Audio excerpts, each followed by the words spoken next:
une question, Mathieu Vallet. C'est une mesure coercitive, c'est-à-dire qu'il va y avoir un floutage systématique, automatique, ou alors c'est dans certains cas et pour éviter, on va le dire, c'est une cabale contre les policiers. Vous, qu'est-ce que vous souhaitez?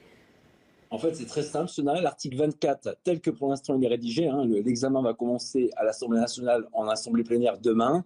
C'est très simple. C'est une personne qui diffuse. Donc, il peut y avoir une personne qui capte des images de manière informative. Donc, pour informer comme des journalistes, ils ne seront pas inquiétés. En revanche, celui qui diffuse pour identifier un policier, donc il faut clairement identifier un policier afin de le jeter en pâture sur les réseaux sociaux pour donner son nom, son prénom, afin de le domicilier, afin de l'harceler, afin de l'agresser. Cette personne-là sera inquiétée. Mais quand vous avez des journalistes comme CNews, comme d'autres chaînes concurrentes qui assistent aux manifestations, ils sont là pour informer. Ils ne veulent pas identifier les policiers, ils ne veulent pas attenter à leur intégrité physique ou morale, et donc ils pourront toujours continuer à diffuser ces images. Donc tous ceux qui feignent de ne pas comprendre ou de ne pas croire les dispositions réelles de cette loi sont ceux qui détestent la police et sont ceux qui pourront plus faire leur beurre sur le dos des policiers et surtout, même s'ils s'en cachent, ne pourront plus permettre des violences par leur action des policiers. Et encore une fois, la justice, c'est dans les tribunaux, c'est pas sur les réseaux sociaux. Donc lorsqu'il y a des éléments constitutifs d'une infraction, on invite les détracteurs ou tout simplement ceux qui constatent ces infractions à aviser le procureur qui ouvre une enquête. Voilà, on est dans un état de droit, votre invité le rappelle, et quand on croit à l'état de droit,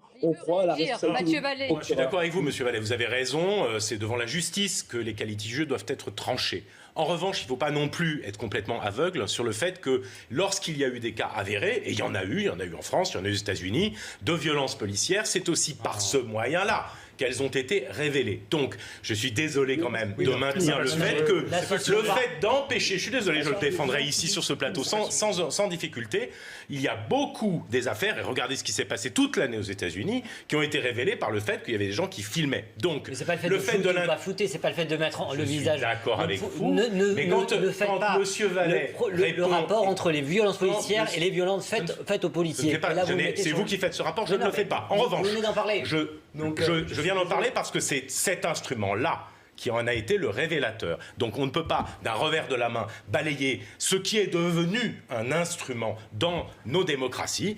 On ne peut pas le balayer d'un revers de la main en disant « revenons à l'époque où c'était bien plus tranquille, personne n'avait de téléphone portable pour filmer ».